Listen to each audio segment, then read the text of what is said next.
Oh, God. All right, ready? Okay, we're live. So I'd like to call to order the August 20th, 2025 school board meeting for the South Burlington School District. The first item on our agenda is a projected executive session.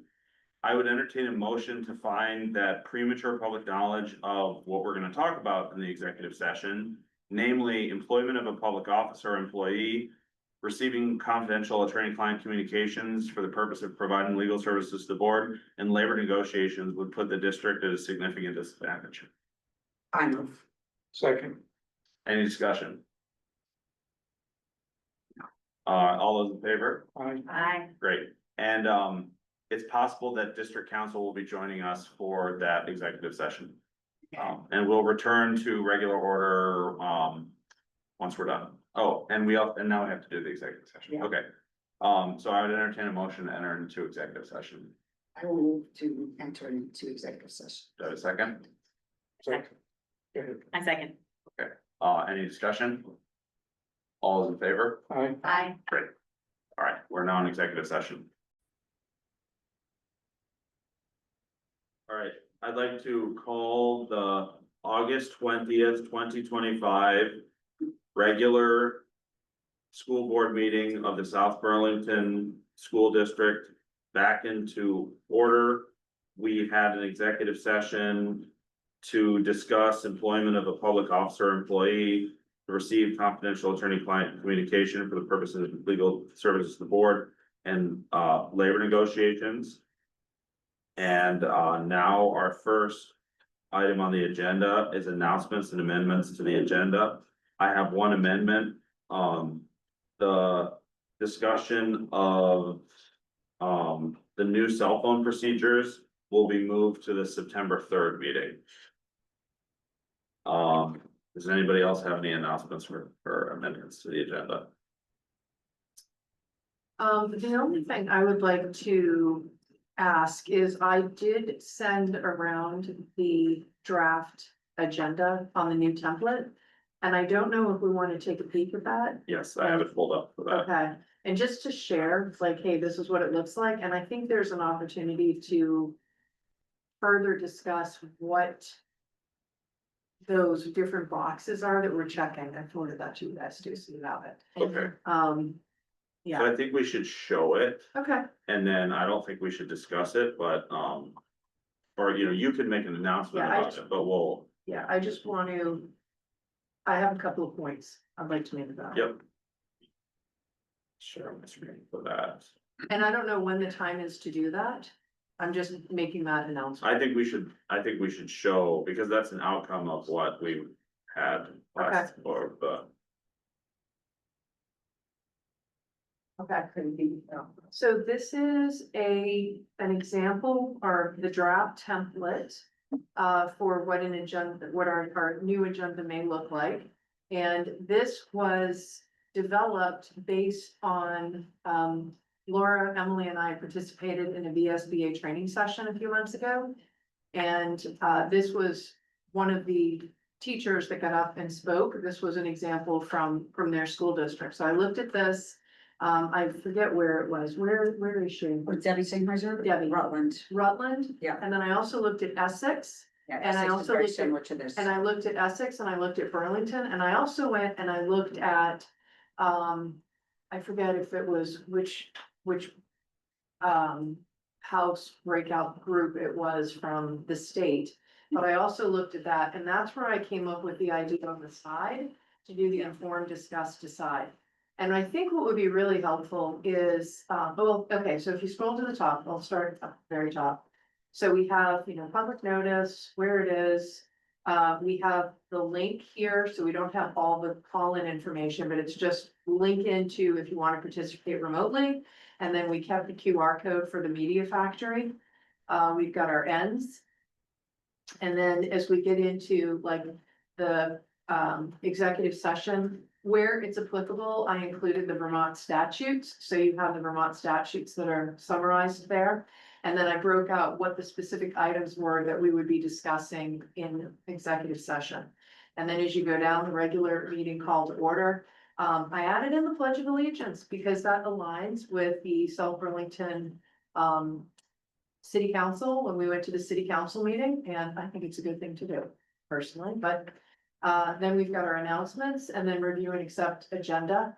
And then the treatment of community, I elaborated on policy 2.3 and broke into that, you know, we can amend what that language is in there, but it kind of provides an overview of what public comment is and how you have an opportunity to comment, but it's not going to be an opportunity to dialogue with the board. And so we put that in there. And then the next thing, so yeah, where that was appropriate, but then I referenced the appropriate policies. The thing that I think that we could improve upon is having in those buckets, the check boxes on the side is more clarity regarding, you know, hey, if this is just we're informing versus the discuss, decide, and where does the public have the opportunity to engage, I think would be really helpful. The last thing that was on there on the very bottom, if you, I'm not seeing the screen anymore. Flash your screen. If you go to the very bottom, the other thing that's new in here is the board meeting evaluation. And I don't know if you are able to open that, but that is something that we also got from the VSBA, that at the end of every meeting, you just take like 2 minutes and you go through and you score the board on how did we do during our meeting? Were we prepared? Did we have ownership linkage? Did we, you know, it goes through all these topics. So this came from VSBA as an example that they use in order to drive continuous improvement in their meetings. And just transparency regarding how prepared folks are and how we're plugging into things. So anyway, that's Right. it. So I think that during. Agenda planning, we should consider talking about that, for a future board meeting to finalize that, or maybe. To go to a committee system and then let the committee work on that and then come back. Sure. Any other announcements and amendments? All right, the next section is comments from the public. And I want to remind people that in our new public participation policy. This is where the public is encouraged to comment on all possible topics. You can talk about anything you want. And if we had any, only on action items. Will we take further public comment? So for example, tonight, we'll take public comment right before we appoint the new school board members. However, we will not take public comment around discussion items. So with that, I'd like to open it up for public comment.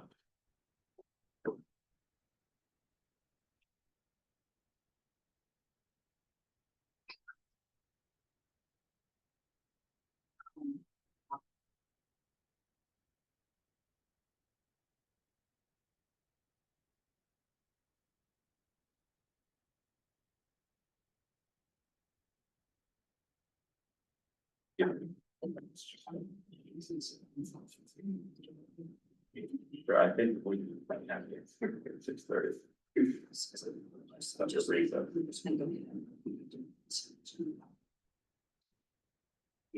Oh, yeah, please. Can I just clarify, is it okay? Well, can you say your name and where you're from? Certainly. If not, You and I know where you're from. my name is Kate Jarvis. I'm a resident and parent of twins at South Burlington High School. Just wanted to clarify, is it appropriate to make a comment about cell phone policy, even though it's not going to be discussed tonight? Anything. Anything, okay, so then, having said that. We as a family discussed the cell phone policy, and my one kiddo, Juniper, had some interesting thoughts which I thought were relevant. Would you speak up just a little bit? Yes, certainly, maybe I can bring this closer to the chair, here we go. So the thought was, I know the policy is no phones from 9 AM to 3:25 or bell to bell. Juniper wondered if there would be a problem with kids retaining their phones if they're allowed to have them from the time that they arrive at school until the time the bell goes. And So they thought there might be some temptation to hold onto your phone if you had it for the last hour or however long you've been at school. The other thought was if the phones where they need to be put away are either at home, in cars, or in lockers, if your locker is in like the world language hallway, but your first or last class happens to be in the science hallway, which is like, I guess, 1,000,000 miles away. Not quite a million, but, would it be problematic going to put your phone in your locker? If you got to race to the other side of the school in order to get your class, or at the end of the day, if you've got to go from like the science to world language to get your phone and then catch the bus, like, does it involve, is there enough time? There was also a comment, that someone made about, do they feel like their phones would be safe in the lockers? Like, would kids be tempted to break in or steal them or whatever? I'm just relaying information that was passed to me. So, but I thought Jennifer's comment or question about, you know, what happens before the first bell, was in terms of kids retaining their phones or, you know, not wanting to really give them up, was relevant. So, thank you very much. Thank you. Is there any other public comment?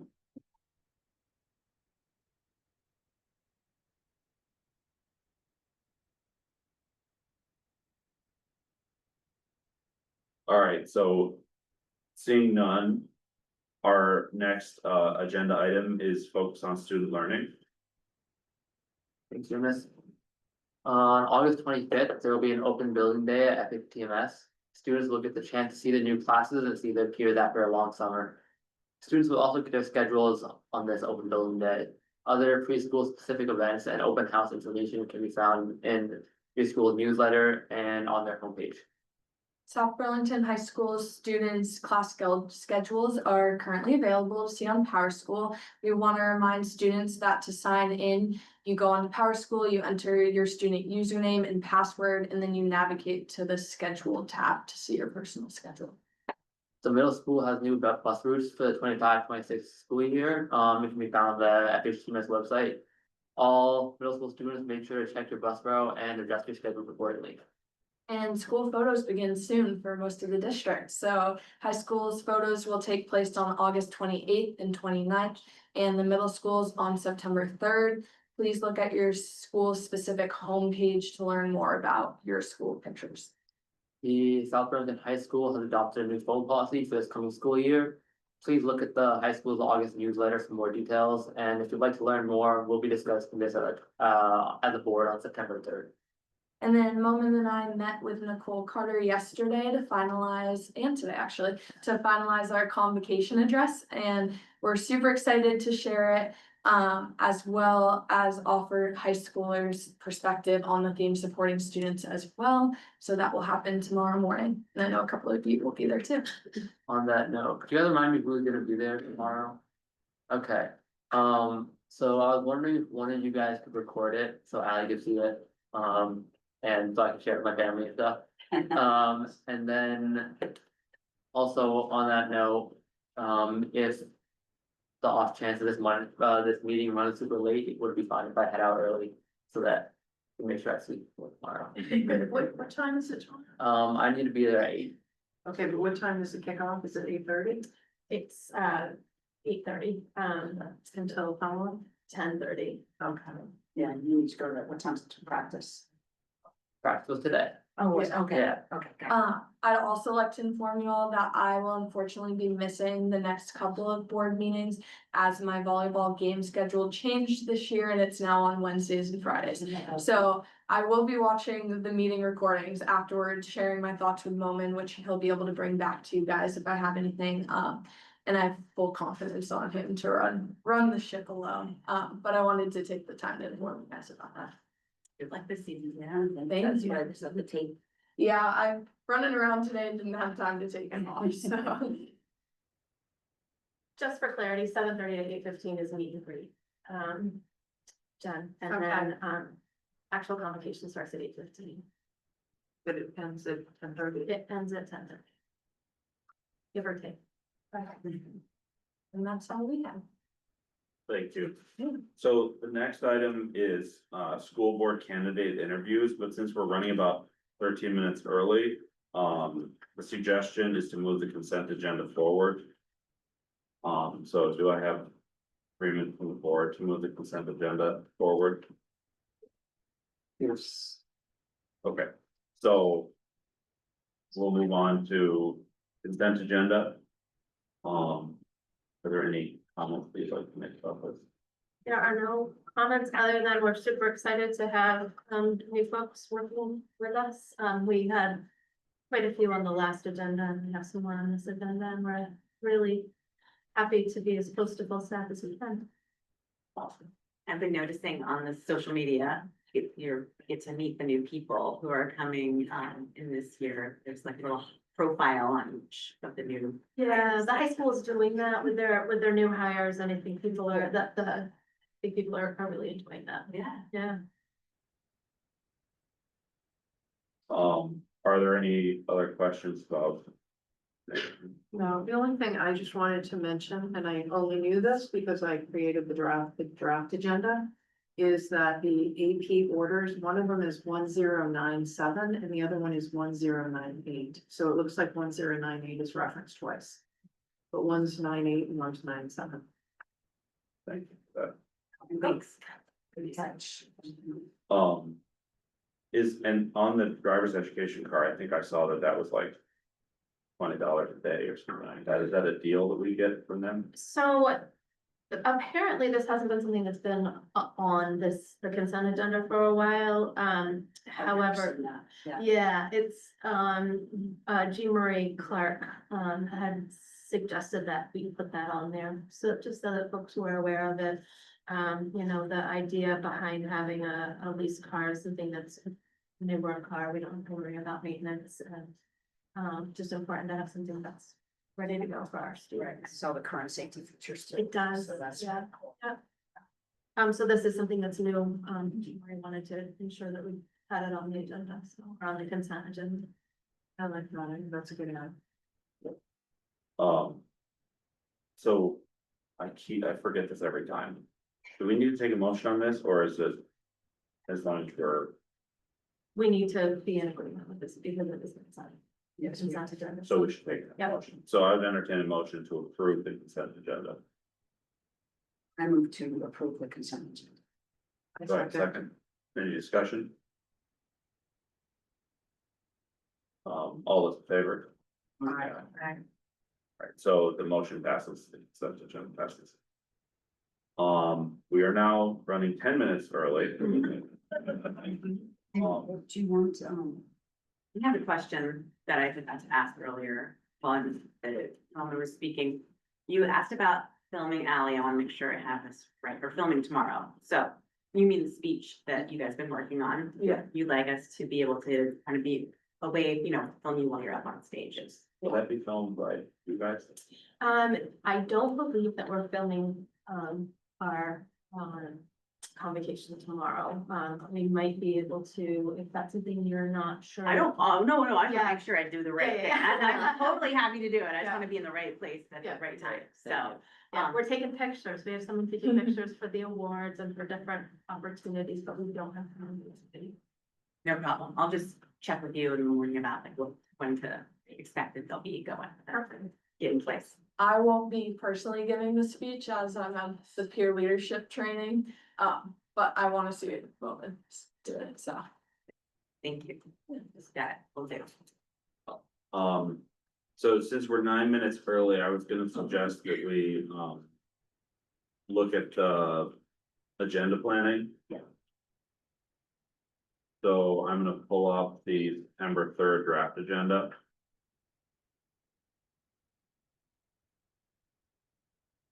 And I think that is that okay with everybody? Yes. And if we need more time.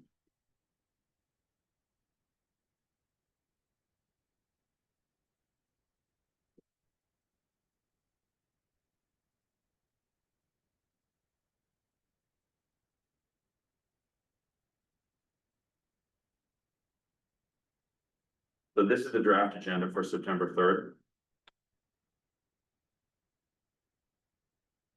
We're monitoring equity.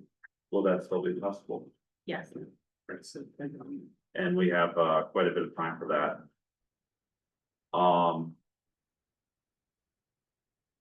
I think the superintendent report, can we add the cell phone? Yes. So, That's when we're talking about it. Did you have another time that you guys? No, I don't remember. so procedures. Since that is in the acting superintendent's report, would the public be able, would they only be allowed to comment on it during public comment? Yes. Yeah. Are you concerned? No, I was just. No, that's a great question, right? Because we'll be discussing, we're not taking action. Yeah. So that's a great question, yeah. So both purposes would be here, also during that time. So high school is gonna be the toughest. Yeah. Yeah. So that's where I think in the new agenda, that if we're gonna go in that direction, I think we need to be very clear where we will take comment in those boxes. Like, this is informed decide, but if we need to say, if we're taking action, like in public, maybe there's a section there like public comment acceptable or something, we can check it. So that people know when they get here, okay, this is when we have an opportunity to weigh in and when we don't.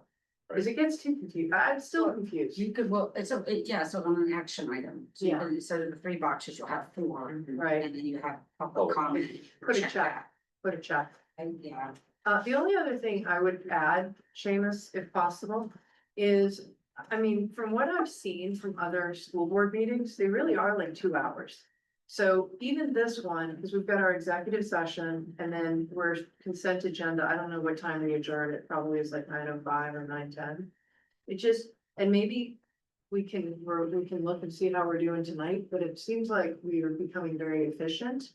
And I think there's an opportunity to reduce some of this, and just get us out of here by May 31st. So how about I ask Delina to just reduce everything by 5 minutes, and we'll keep doing that until we overshoot. Okay, that's fine. I do know I've heard that the equity monitoring will be extensive and take a while, Yeah, just to be there for next time.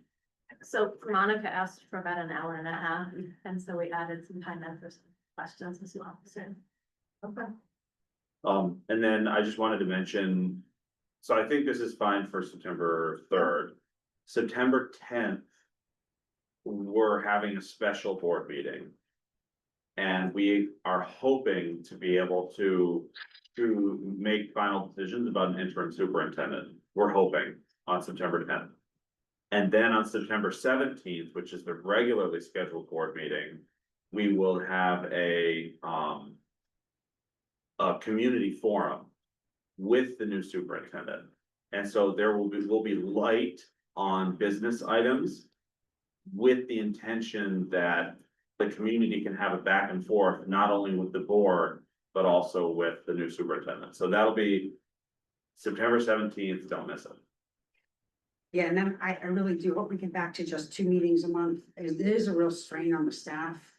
And we've got, IT here and then, Delina and other people, they have to listen to these 5-hour meetings and transcribe and. Yep. So it is a lot of stress and strain on the staff, which is another good reason to keep it to 2.5 hours. That's best practice anyway. So of course, once we get this going, that's what I would say. Great. Any other thoughts on September 3rd? Okay, great. So we're 4 minutes early, so I think we should take a recess and restart at 6:30. Just so you can get set up. Yeah, just so we make sure that everybody is here. Recessing. Yeah, no recess at 8.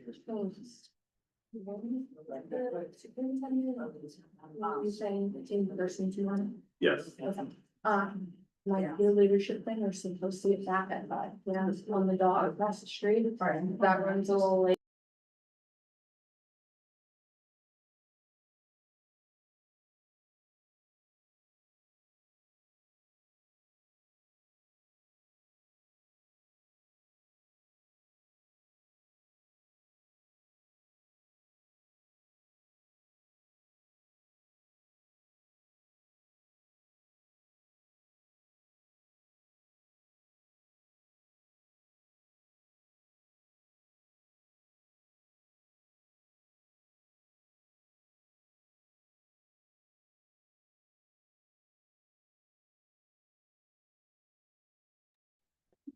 I think we'll get started again.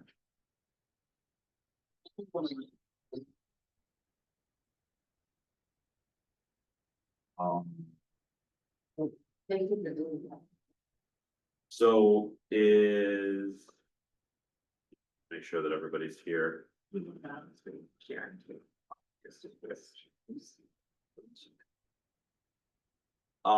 Is.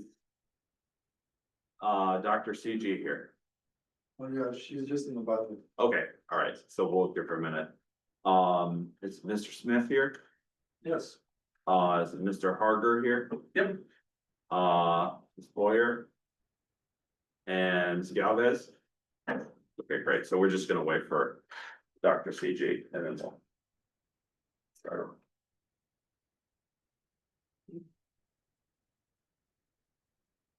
Good night. Yeah, I gave it to you, but.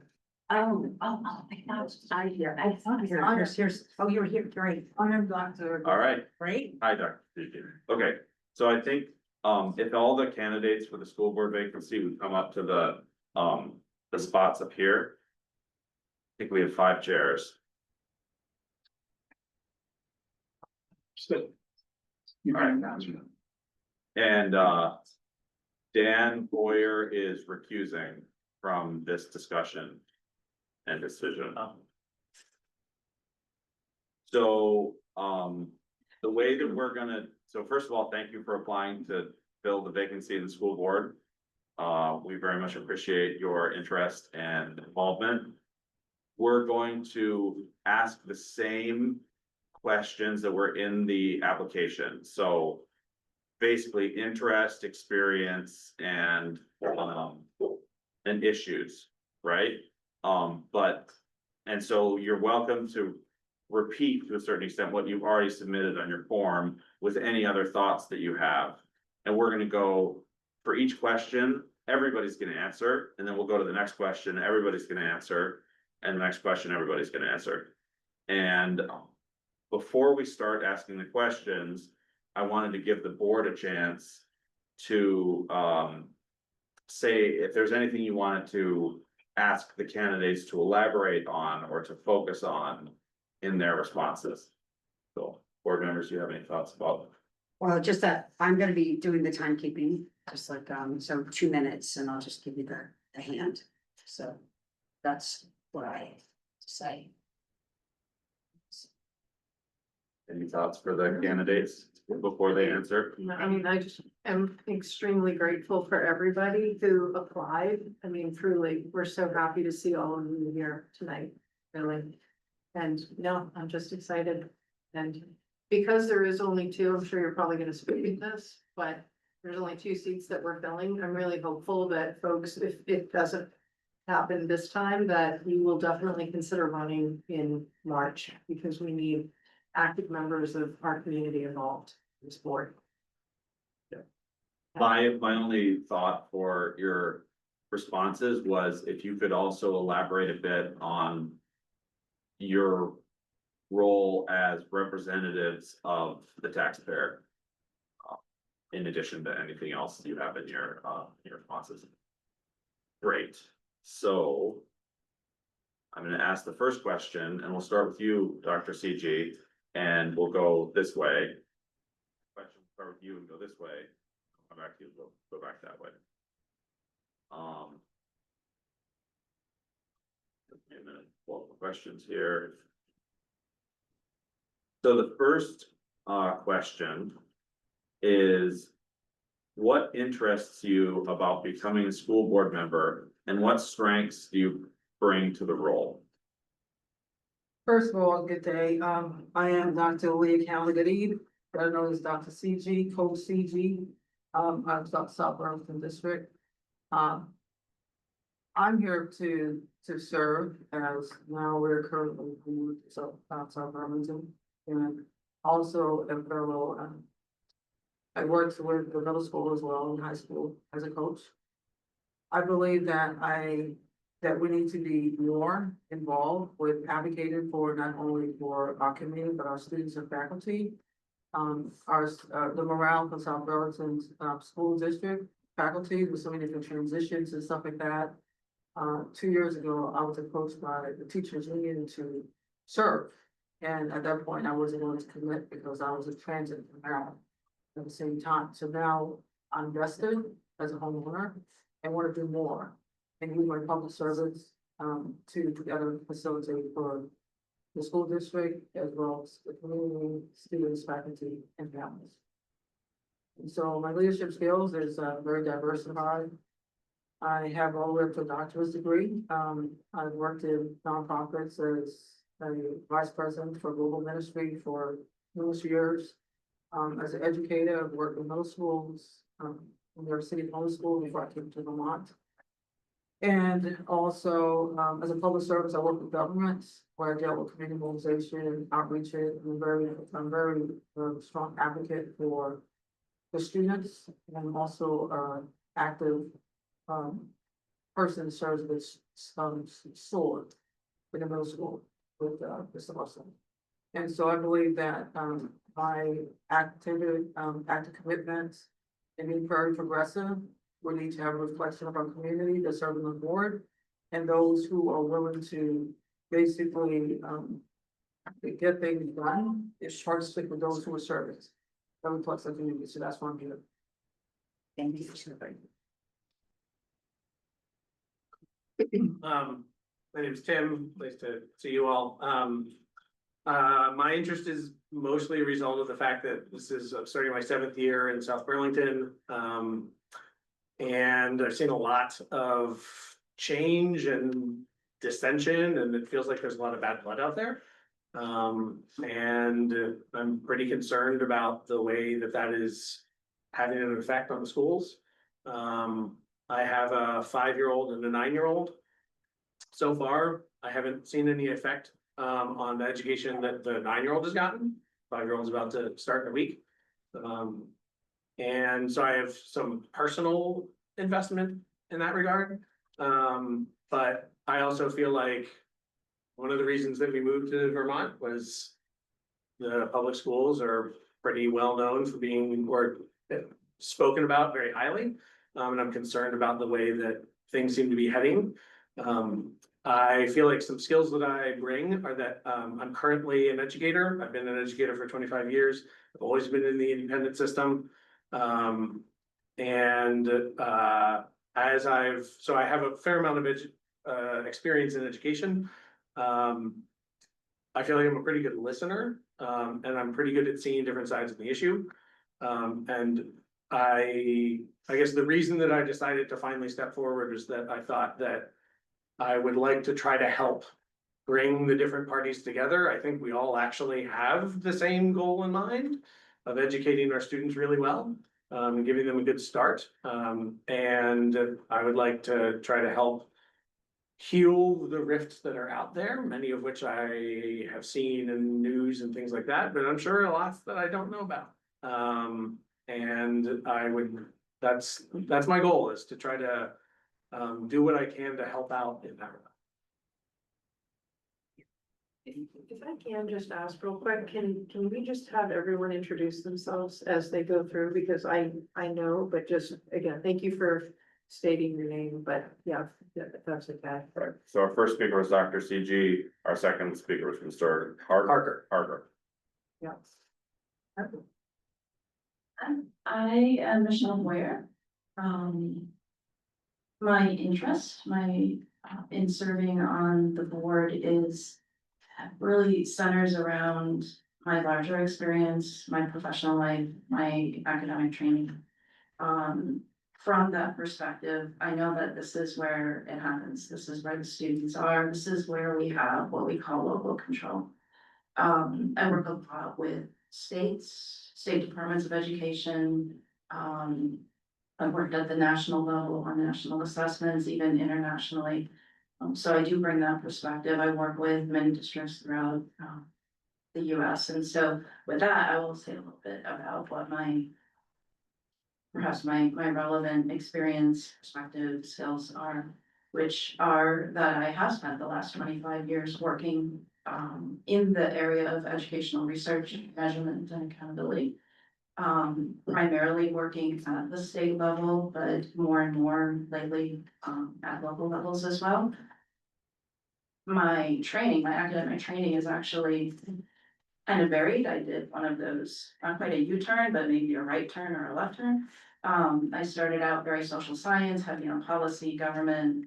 I have a bachelor's in government and policy, political science, master's in public administration with administrative management concentration.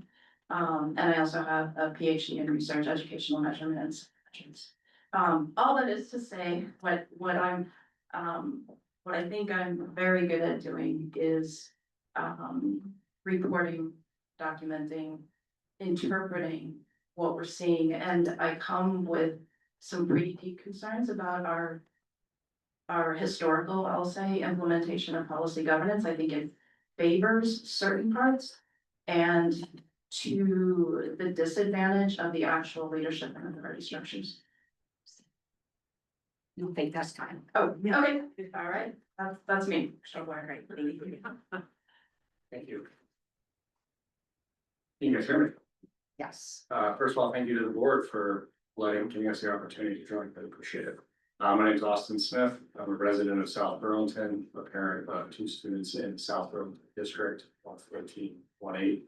Seamus, I think you have wanted us to speak about who we are. So I'm a Vermont resident. I was educated in Vermont, had a lot of wonderful experience with memories here in Vermont. Recently moved back for the purpose of raising our children here and introduce them to the same education system that I've been from.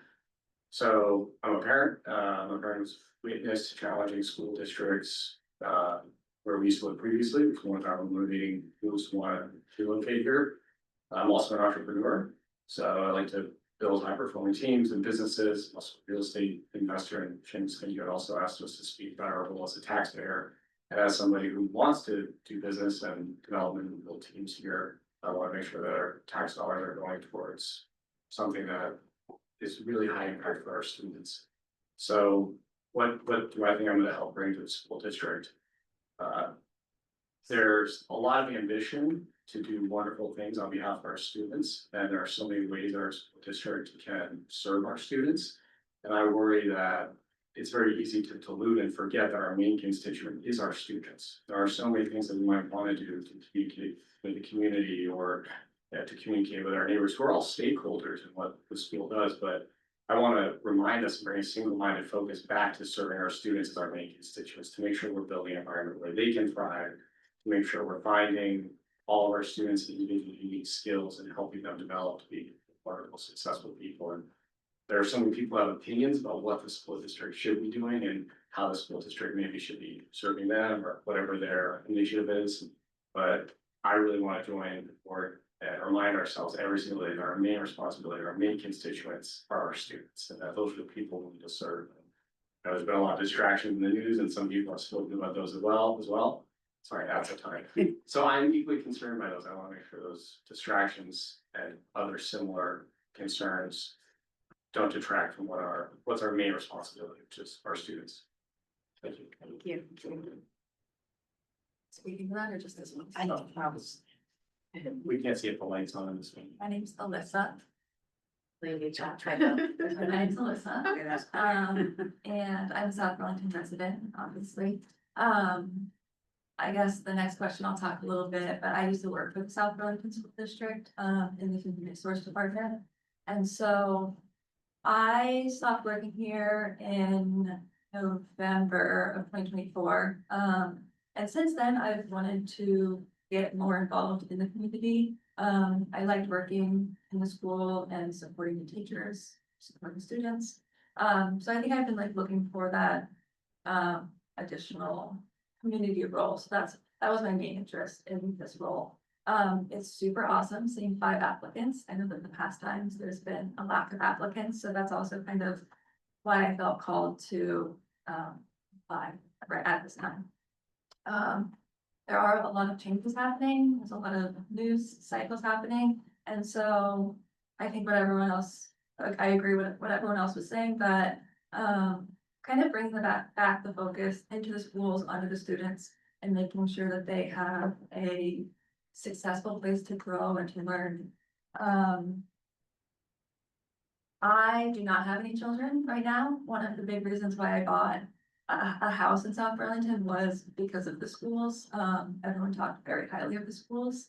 And so as someone who does not currently have children, but is planning on growing a family, I think that I have incentive on keeping our schools strong for years and futures to come. Some of my strengths. I have a lot of historical knowledge in this district. One of my roles was to carry out and implement policies and procedures. So I feel like I know those very well. Something I didn't mention in my application was I actually took board meeting minutes for a long time. And so I think that I have a pretty basic understanding of Robert's rules and can understand that. Thank you. Thank you. So the next question, Yeah. Yeah. so the next question. It kind of blends in, I think, a little what you guys have already been talking about, because it's, please describe your previous experience and involvement with SBSD. So if you want to spend a little bit of time in this one answering also the first one, which is what interests you, you can feel free to do that, but the official question is, please describe your previous experience and involvement with the South Burlington School Board and the district, and we'll start at this end. Yes, so I worked for the South Burlington School District for about 3 years, maybe a little over 3 years. In that role, I worked with district leadership. I onboarded new folks. I helped implement policies. And I was kind of the front person for all staff with questions and things like that. Like I said, I did do board meeting minutes, and so I do have a pretty good understanding of Robert's rules, and how to carry that out.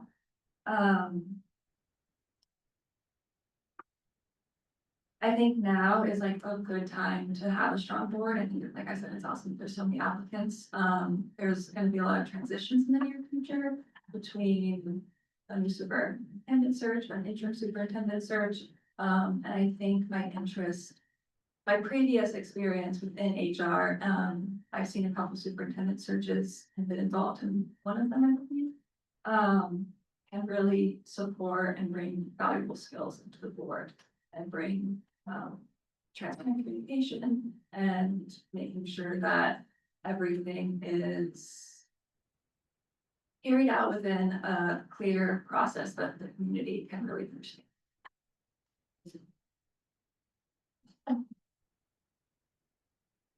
Awesome year. So my experience with the South Burlington School District is largely through my two children, 14-year-old and 8-year-old. First, want to recognize the administration at the Tuttle Middle School being extremely supportive and accommodating. We met them before we moved, and just had a really wonderful first experience with them. I appreciate everything they did, and I'd like to be a part of the community that was able to help our students and make sure we're creating an environment to help other students the way they supported us and our family. Also, former Vermont student myself, so I want to make sure that other students have a similar experience that I did here, which is wonderful.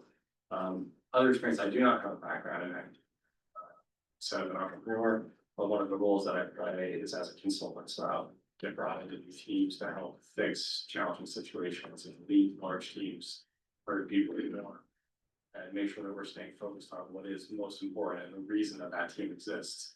And in this capacity, I think that the reason the school board exists is to make sure we're serving our students.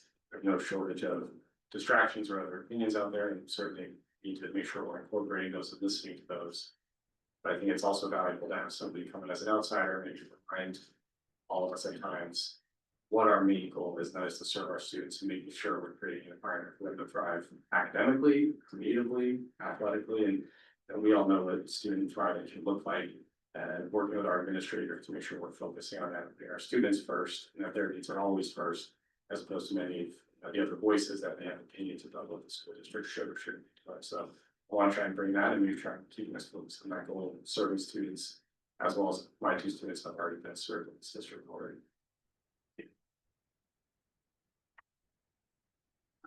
Thanks. So I've been a resident of South Burlington since 2009. We moved here when our children were very young. 3 and 6, they've just since graduated. Our youngest graduated in 2024 and is at UVM.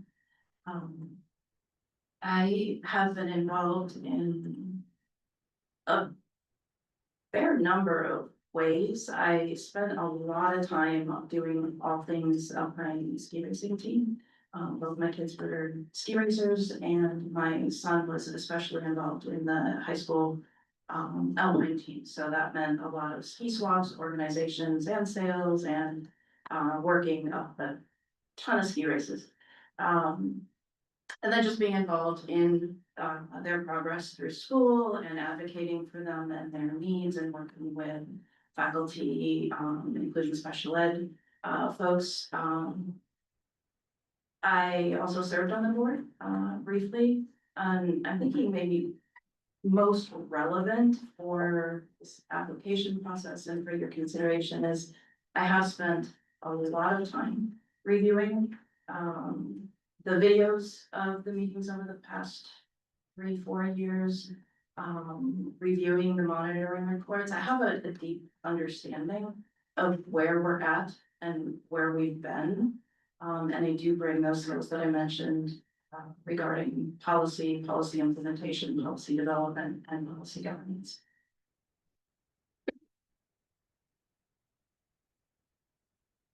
Should we all like listen at all?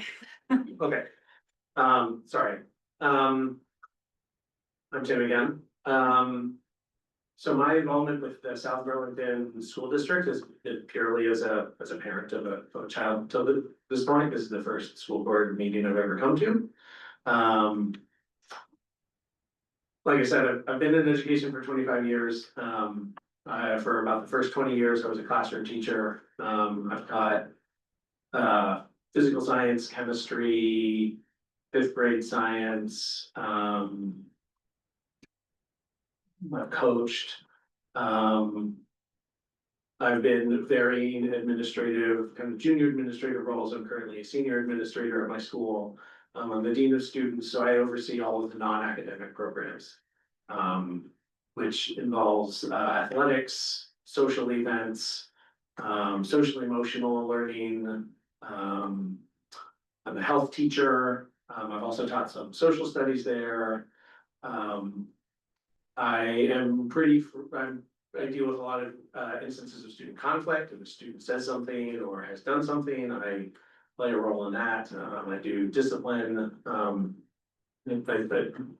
try to do a little bit of everything because we're a small school and we all wear a lot of hats. A lot of that work involves a lot of collaboration. It involves collaborating with other administrators, it involves collaborating with the board of that school, with parents, with students. Whether it's standing up a new program or modifying one or deciding, hey, this one's not working very well. Sometimes it involves delivering some bad news. That's less fun. Sometimes it involves doing good stuff. My focus is really what is the experience of the kids? All of what we're trying to do here is to serve that. And to try to keep that as a focus. As a result, I'm out of time, so. Thank you. Can you repeat the question, please? Sure. Please describe your previous experience and involvement with South Burlington School Board in the district. This is my first experience here, being before the board of South Burlington. The district, my son graduated in 2022. We were transiting back and forth from Maryland.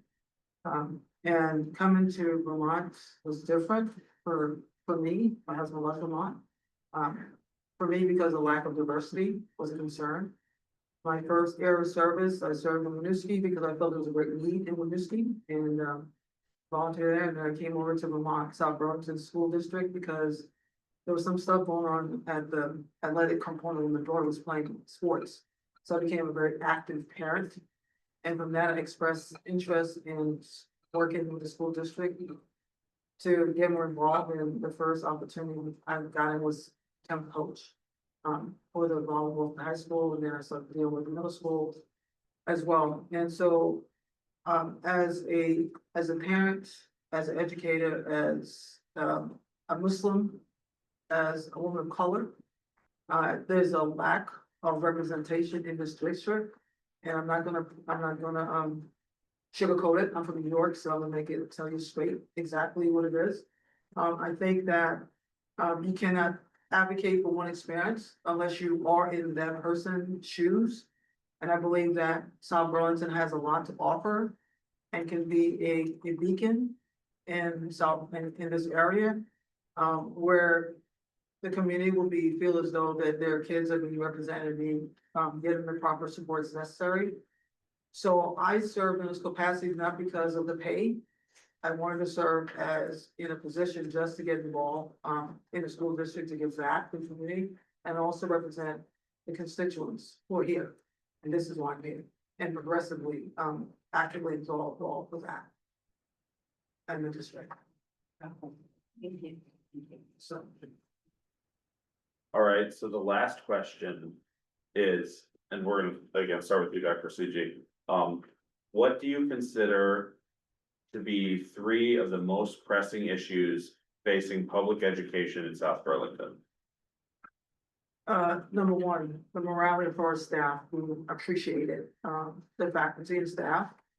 Feel as though they're South Burlington and working with, the staff in middle school and other professionals in the high school. We have exceptional educators in the district.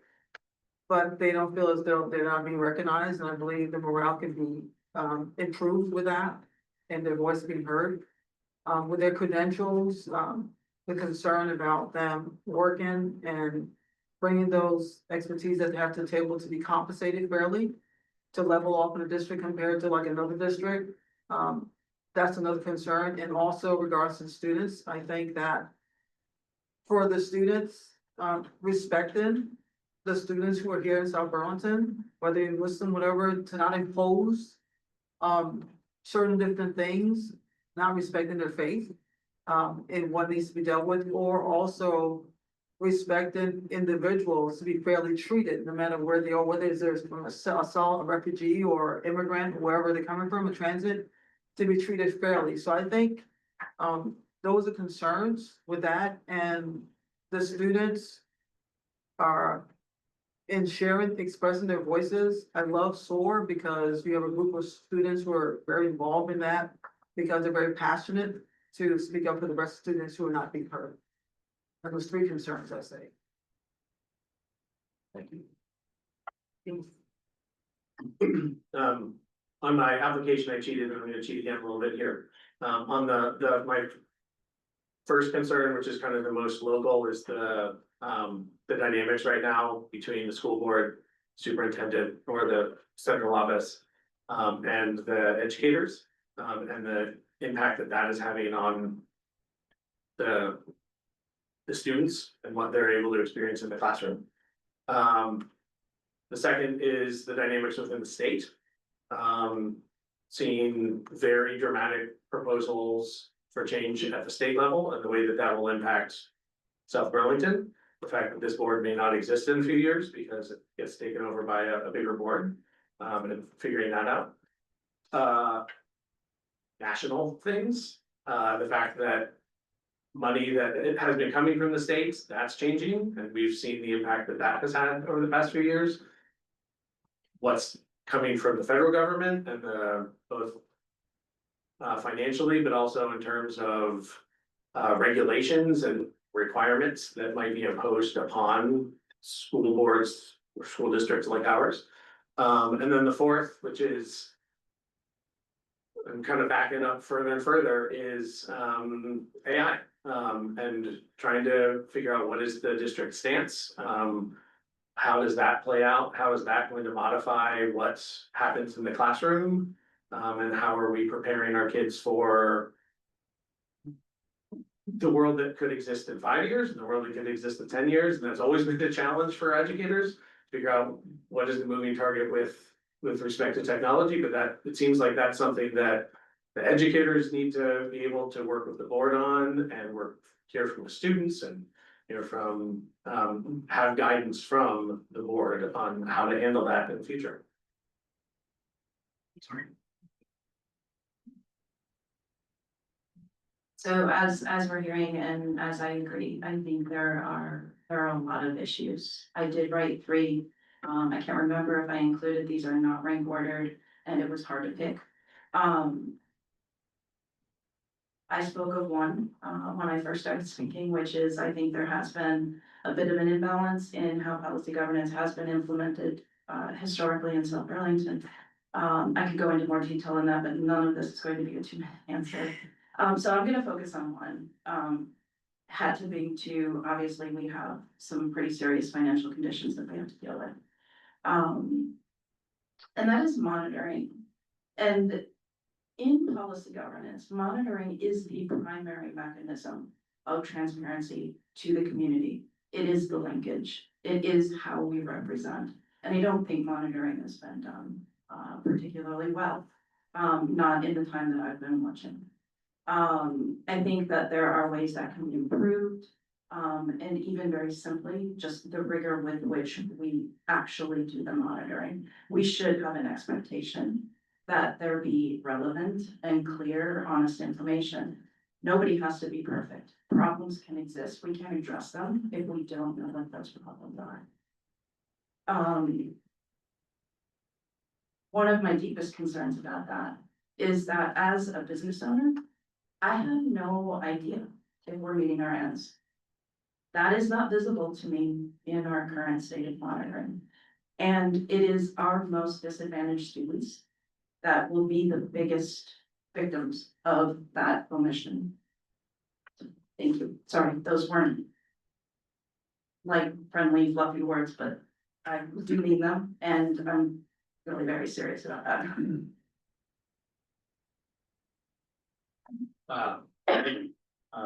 So some of the issues that I see that I'd love to be a contributing force in solving. One is distractions. I think everybody, the superintendent, union squabble, and it's a distraction. I think the district wants to be known for that. You know, we'd much rather be elevating the great work that our students are capable of, or great work that teachers are doing, helping students thrive. So I think there's a lot of distractions. I want to return the focus back to celebrating our students and their success, their achievements. There's clearly a cohesion problem, and a lot of people arguing, but those people need to agree about what the end goal is and who we're trying to serve again, which is our students. We cannot serve our students well if we can't agree on what our main goal is as a district, and to serve our students, versus to be communicators to the community, versus experts and buyers and see. We need to have cohesion and agree that we are here to serve our students first. And I want to truly repeat that again.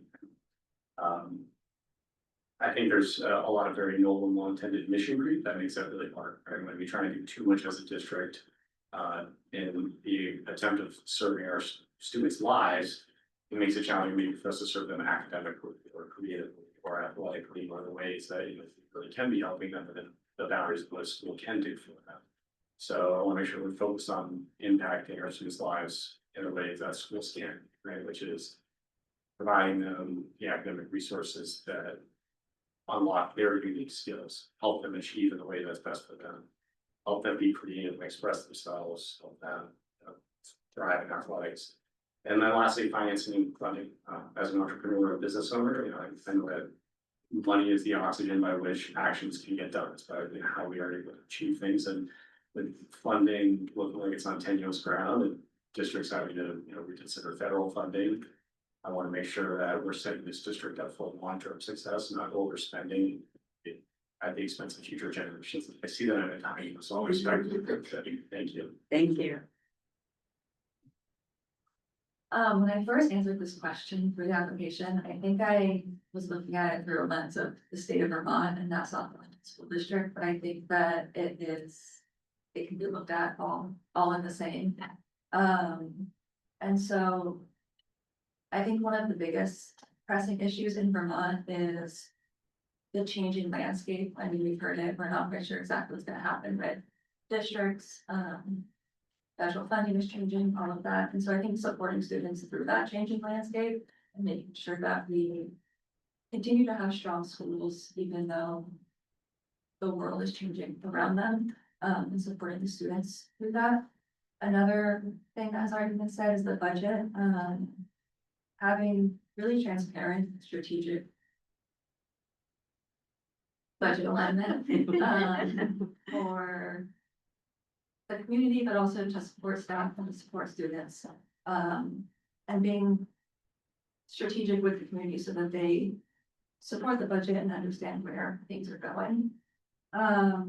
Within Vermont and within South Burlington School District, I think staff recruitment and retention is a big problem. We are a small state, with a ever declining workforce, and I think really paying attention to that and understanding how to be strategic and competitive is really important. Thank you. Thank you. Well, with that, that concludes our school board candidate interviews. At this point, we are going to go into executive session to deliberate regarding the appointment of new school board members. So thank you all very much for. And like I think Jen said at the beginning, your continued involvement, whether or not there's a vacancy offered to you, is very important to the district. So thank you very much just for stepping up. Thank you so much. Thanks, Al.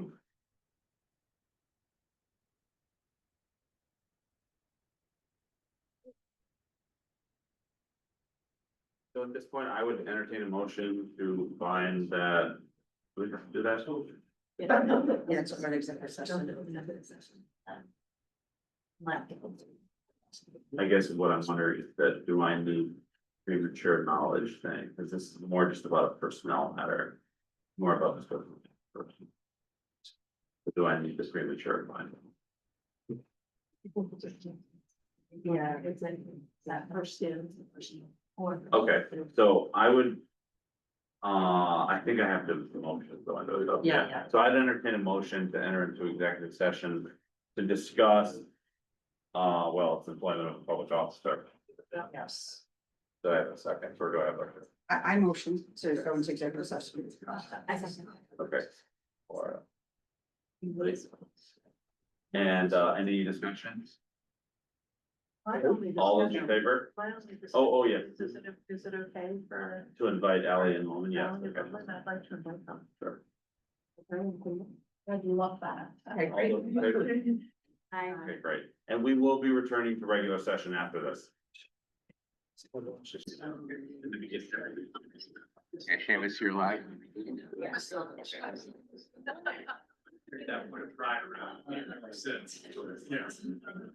Oh, yeah, we can do that. So.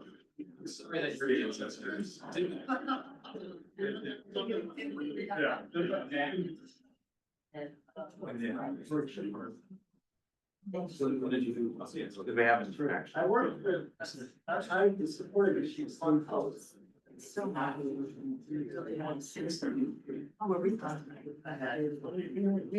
That's Mars.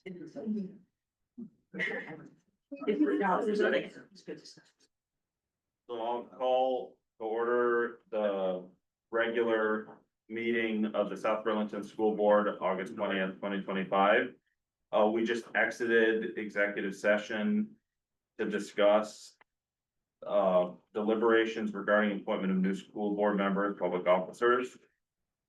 The people in the executive session were Jen Lawrence, Seamus Amster, Laura Williams, Emily Hoffman, and then we also had our student reps, Ally Leduc and Moment there. Dan was recused from that executive session.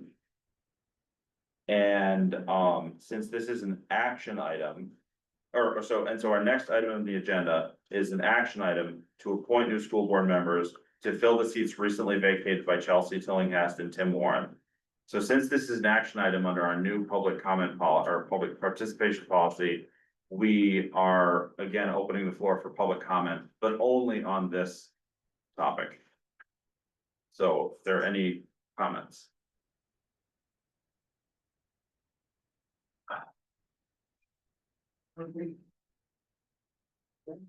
Yeah. Yes, please come down, just state your name, Mark. Okay. Thanks, Laura. So my name is Mark Gable, and the only thing I'd like to say to the board, and I think I've already said it to all 5 of the candidates, is you've got 5 incredible people here. All of them would be huge assets to the board, but they're also huge assets to the community. So, you know, only 2 of them can sit on the board. That's a shame. No reflection on anybody else who's currently on the board. But if there's a way to keep them involved, there's more discussion around subcommittees, et cetera. These are the types of people that you need. So don't let them walk out of the room without knowing that, please. So there's a lot of opportunity for them to serve over and above. And if not on subcommittees, then again, from the other side of the table, where voices, parents, teachers, and students are needed at each and every school. Thank you. Thanks.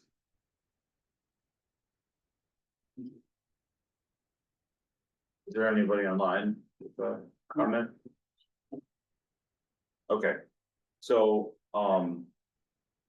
based on our discussion in executive session, I would entertain a motion to name, Austin Smith and Michelle Boyer to the vacancies for the school board.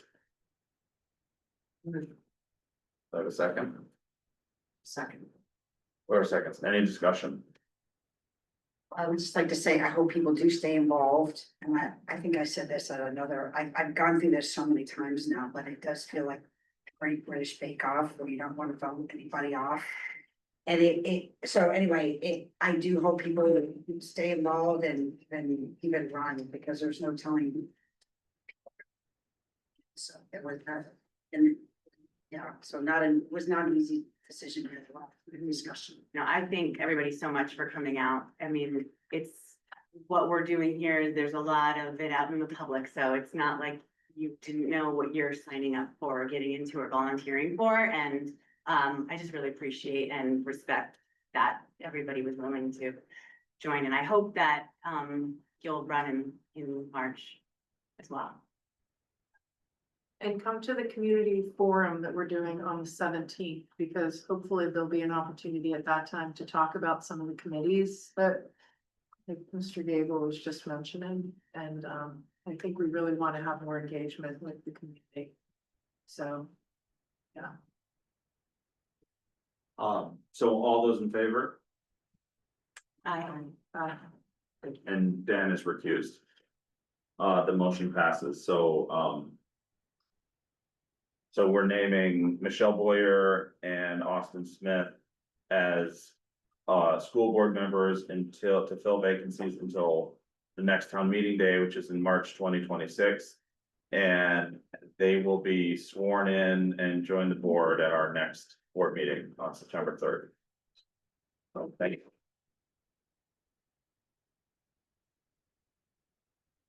At this point,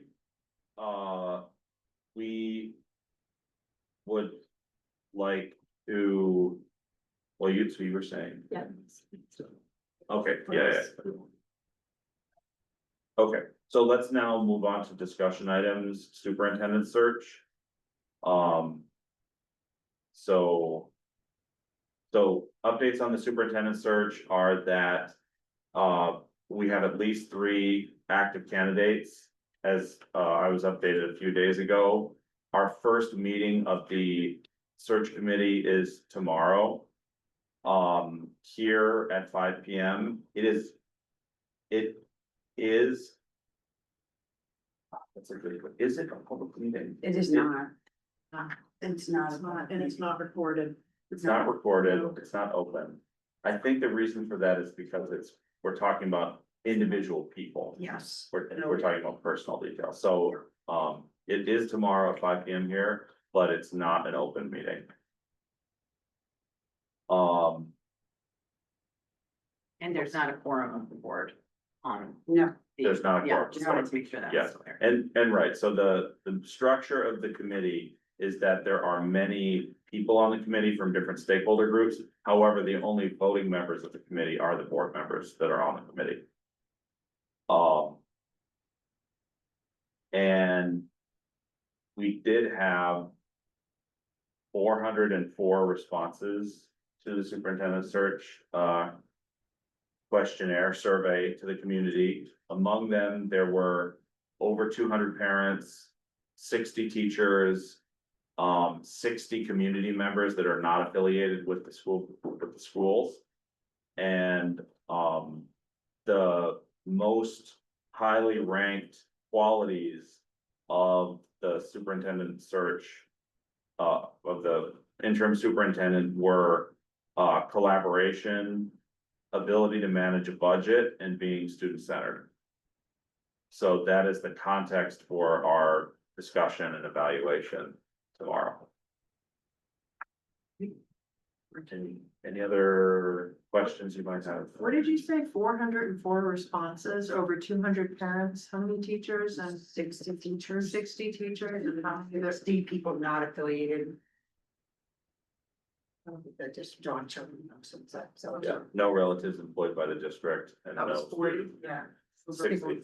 60 and 60, yeah. Okay, 66. Oh, Daisy. Yes, I would love an update. Yes, Daisy, please go ahead. Daisy is the HR director at the district. Don't know if she's on the panel. You might have to let her in there. I think. Oh, no, she is. She's Hi. in. Hi there. Sorry, I'm not going to turn my camera on because I took a shower during executive session. So, hey, I did want to let you know that just as an update, we do have 7 active applicants for the interim position. Thank you. Fantastic. All right, Great. Thanks, Thank you, Amy. Daisy. Great. any other questions that you might have that I might have the answer to, and I'm just not Do thinking you want of? to just bring up quickly, if you have access to it, I thought maybe the timeline, just to review it again for the Sure. community to see where we're at and what's coming up next. Yeah. And I like that timeline too.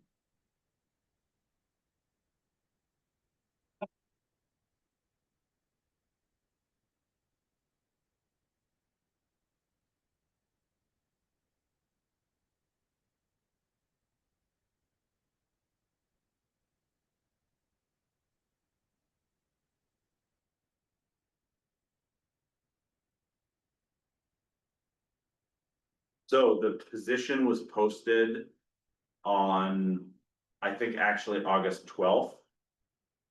Not August 11th. And we are, and Elaine, our consultant from the Vermont School Board Association, has met with many different stakeholders in the district. And at this point, we are right here. Right? Yeah. The steering committee first. Every committee hours is 21st. Oh, yeah, yes, tomorrow's August 21st, so Yeah. yes, thank you. Yeah, so we're right on schedule. And the community survey is now closed, for which we received those 400 before. Then, the 28th, we'll have another meeting, and then on the 4th, we'll have an all-day meeting. I believe this is the first round of interviews. And then there will be a second round of interviews in the first week of September, first couple weeks of September. Including with board interviews and our finalists around our September 10th board meeting. And I can put this document online too. Yeah, it should be. Is it not posted yet on their website? Oh, my God. It's not there? It's not there yet. It's not there yet. So we'll have, Great, thank you. any other questions? And our total count on the committee is 14. Got 14, those have all been selected. Something like that, yeah. Yeah, so we'll see you tomorrow, 5 o'clock.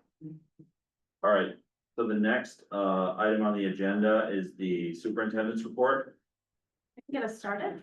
Toussaint is gonna be joining us to talk about the budget, and that's primarily, I was using my space for Toussaint to come, but I don't think they're gonna be here for a little bit,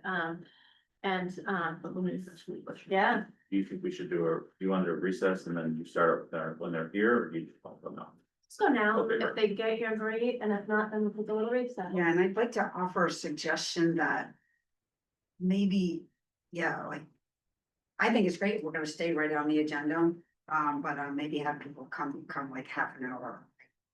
If it's like Sure. 8:30, because to sit here until 8:30, I mean, unless we But can call them.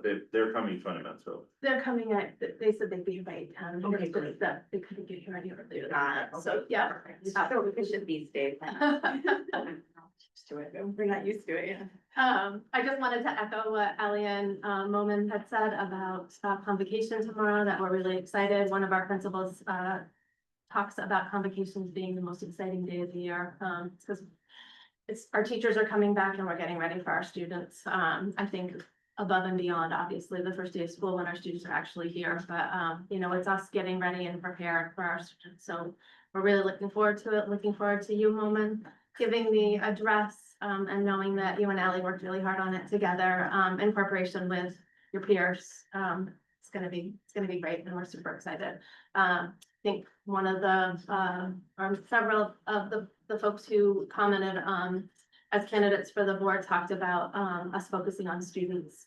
And I think that's what tomorrow is gonna be about. We're focusing on our students. We're focusing, with our keynote speakers being our students, and we're having, the past few years, we've had a Stuart poet who ends convocation, so that's really what our idea is that it's all about you guys, so we're really excited about that. The buildings, I mentioned last week that we're getting the buildings ready. There's gonna be a few things that are still gonna be, there's, for the most part, everything's up and running. Orchard is going to have a few things going on in their furthest parking lot, and so Olivia Kane, who's the principal, will be sharing information with those folks, I believe. I don't wanna say for sure, but the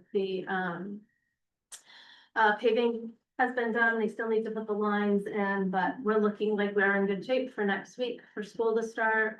So those are all really good, exciting things. And again, just a huge shout out to our facilities folks.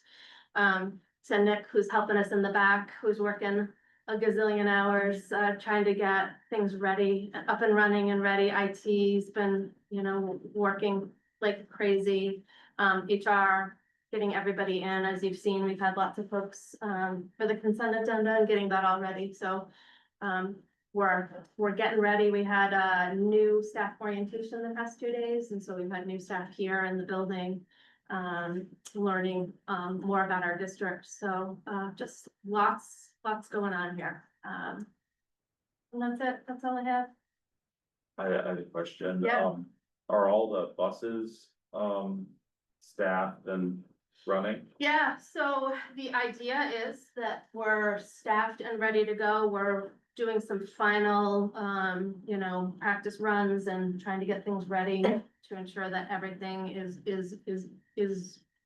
kind of goes perfect as we hope it will go.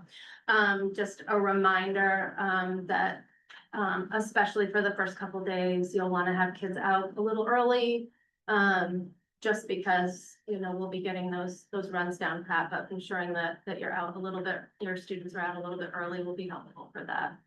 Can I ask a question about that? Yeah. I feel like earlier, woman, did you say in your report that the middle school routes were different? Yeah, she said there was some. So, but at the middle school and high school. Jean Marie's on, and I bet she Okay, can thank you. answer that better than I can. Oh, thank you, Jean Marie. Go ahead and unmute yourself, Jean Marie. Hey, everybody. I'm sorry, I couldn't quite hear Emily's question about the middle school. Sure, my question, and I could be wrong, but that's why I'm asking it. I thought that middle school and high school kids bused together, and so that's why I was confused about if just the middle school bus was different, and maybe something's changed in. 30. Oh, you are correct. They do, middle and high school kiddos are on the same bus runs. We do our elementary kids first, and then we circle back out and pick up our high and middle kids. So what we did this year, I'm really grateful to our admin team at the elementary schools. The staff have shifted their time by 5 minutes to allow our little kiddos off the bus sooner to get those buses back out on the roads to begin picking up the high and middle kids. So the middle school start time is 8:35. So it's like Kristen said, important for parents to know that, particularly for those middle school and high school kids, those buses may be running earlier than you are accustomed to them being run to get folks to school on time. That is something that we were wholly missing the mark on last year for a variety of issues. So and to, I think, Seamus's question earlier, we are fully staffed. We have done just an amazing job over the last year hiring and training new bus drivers. I think the word has really gotten out that we have a new transportation manager, and we've really upped the game of how that team is being managed. There's a lot more professionalism and a lot more training that's being done with that team. And we've added a variety of substitute drivers to the team as well. So we have regular full-time drivers who do those routes. You know, those are the drivers that you see every day picking up your kid and bringing your student home again in the afternoon. And then we employ a lot of substitute drivers that we use for primarily for the, you know, take the basketball players to the game in St. Jay, or take the field trip in the middle of the day when our regular route drivers are busy. So when we have an opening in our full-time positions, which we did just have one person submit their resignation like a week or so ago, which always gives me anxiety as we get this close to the beginning of the academic year.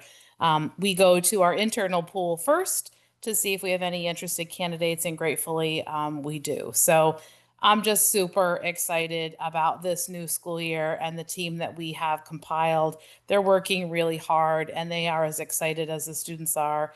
You know, they are the first group to welcome those students in for the beginning of their day and the beginning of the academic year. So big kudos to John Mabey, the new transportation manager, and the entire team for getting that work, getting everybody rolling again at the beginning of this year. So. Thank you so much.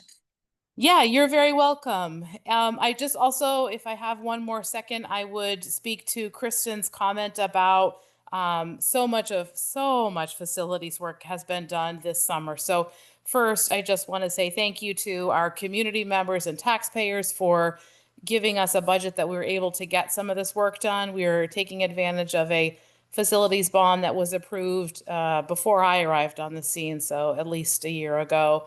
And we have done just a tremendous amount of work this year. We have some new roofs on some buildings. Every parking lot has new pavement and new striping. We've done an amazing job at the middle school. If anybody has middle schoolers or returning middle schoolers, you'll be so excited when you even just step in the lobby. There's lots of changes there, renovations on bathrooms, gym floors. It's just so, again, thank you to the taxpayers, but thank you to the facilities team for managing all of that work. We essentially gutted our high school cafeteria kitchen, brought it down to the concrete, ripped out the ceiling, ripped out the, just took everything out. Today we had I had a request from somebody, could facilities help us with this, that, or the other? And I said, absolutely not. They're busy putting the kitchen back together again, because we need to be able to feed those students, you know, in just a few more days. And so they were setting all the appliances in place and setting the plumbers were there, putting the sinks back together and so forth. So it's super exciting. And I'm just grateful that that team has been just a tremendous amount of effort. So the one big thing that's kind of hanging out there is a stormwater project that we have happening on the Orchard campus. That one is really being done by a contractor outside of our purview. And there is this giant piece of equipment that will be buried in the ground that is called the jellyfish. And this huge piece of equipment had to be created and shipped to us. It's like, I don't know, 25 tons or some crazy number. And so that was late in being produced and is on its way to us. So essentially, they're going to dig a giant hole in the ground just off the far parking lot, bury this piece of equipment, which will then mitigate the stormwater and send it in the direction that we'd like it to go. And that work won't start until that piece of equipment is nearly in our zip code, because you and I both don't want to have a giant hole in the ground and school children wandering around nearby. So that likely will start on Monday and will take about 2 weeks to complete. So that's the one big project that is not done, but otherwise everything else is ready to roll. I think I may have killed just enough time to have allowed for my friend Julie Johnson, who's a representative from the Toussaint Group, who will take a few minutes of your time this evening to bring you up to speed on the work that she and our team have done on that this year. So thank you so much, Julie, for we're running a little ahead of schedule. Julie is a mom, as many of us are, and we were doing the evening scramble. I knew you guys were running early, and I gave her a little bit of a warning and she said, okay, I gotta get everybody in bed. Give me a few more minutes. So thank you so much, Julie, for joining us tonight. Thank you very much, Jean Marie. Jean Marie is our Director of Operations and also Director of Finance. And before we start with the Toussaint presentation, Yeah, did you have just a- one, don't we normally post the bus schedule with the times and? Yeah, the bus schedules and the times have been, Jean Marie, bus schedules and times have been posted, correct? Yes, they were posted, I want to say around shortly after the 1st of August. I know that there was a bit of an issue with Power School updating with the software that we use. So they have been making adjustments even this week to the bus schedules. So if there is a parent or a student who is unclear on the time of which they will be picked up, they should look first on the bus. It's right on the home page on the district website. You can click there for the schedule. But that if they aren't listed there or have a question, Stephanie Hyatt is sort of our first woman of defense, who her number is listed right on that page. And you can reach out to Stephanie by phone or by email, and she can look up the time and get back in touch with folks. And then don't we normally put it into the paper as well? Yep, those are also, yep. Yep. Those are also being posted. John maybe's been working with our contact at the other paper. Actually, Dan, I'm not for sure that they post like, we're on Brown Avenue at 7:45. What I think they post is some information on to direct folks where to find the schedules. Okay. I remember seeing in the past, it would actually Seeing have it here. It would be an actual schedule. like an address, Yeah, the bus that stops at this address at this time. We can check into it. yeah, that's right. Thank you very much for all the work that you guys did this summer. Thanks, Jean Marie. Thank you. Yeah, you're welcome. I'm sorry I couldn't be there in person with you this evening. I'm helping my college freshmen get packed up to get on the road tomorrow morning. So I will see you all tomorrow at convocation, though. See you tomorrow.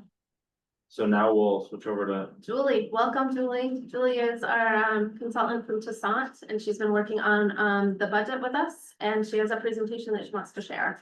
Can you make, is she able to share now? Okay, awesome. and could we just, would you just kind of introduce Toussaint for people who are not familiar? Yeah. So Toussaint is a company that we are a company that we're working with to work on building, not necessarily the budget, but building the framework of how we are going to do our budgets. The idea is that this is a framework that we can have for years to come. And Julie can talk a little bit more about that and about the process that we're using.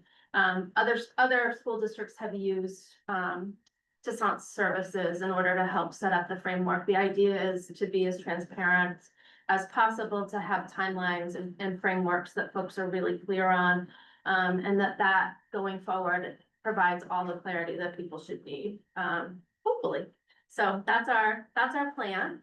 So Julie, take it away. Absolutely. Thank you for that intro. I am one half of Tacent Partners. My business partner, Sarah, is actually up closer to you all this week in Maine, and she's sorry she wasn't able to join us. Sarah and I spent about a decade at DC Public Schools here in Washington, DC, where we live, and in a variety of leadership roles in finance, human capital, and also operations. So hearing that update about facilities really warmed my heart. I think the couple of weeks before school are so stressful talking about student transportation. I remember always like thinking about mowing and what fields and properties have been mowed and if they looked ready for our students to be excited to come. So I am excited for you all as you get ready for a new school year. It's always a great time to be involved with the school district. And thank you for your patience with me. As Jean Marie noted, I am a parent and I'm getting ready for school next week with them. So to jump right in, as Kristen shared, we have been working with the district for approximately the last 6 months to create both an annual engagement calendar that you all can hopefully use for years to come, and a model for distributing resources specifically to schools. So happy to share the work that we've done so far and kind of our recommendations for going forward. So really the foundation of our work has been engagement with the South Burlington community. We were able to hear from almost 275 different stakeholders, from parents, staff, students, and community members and district leaders. So the key or the largest group that feedback came from was via a community survey that you may remember from the spring, where we heard from just over 200 individual stakeholders from across all of your schools. The most influential and critical group shaping this recommendation, though, was the Budget Advisory Group, which met 5 times over the spring and early summer and developed much of what we're going to be sharing today. They heard summaries and information about all of the community engagement.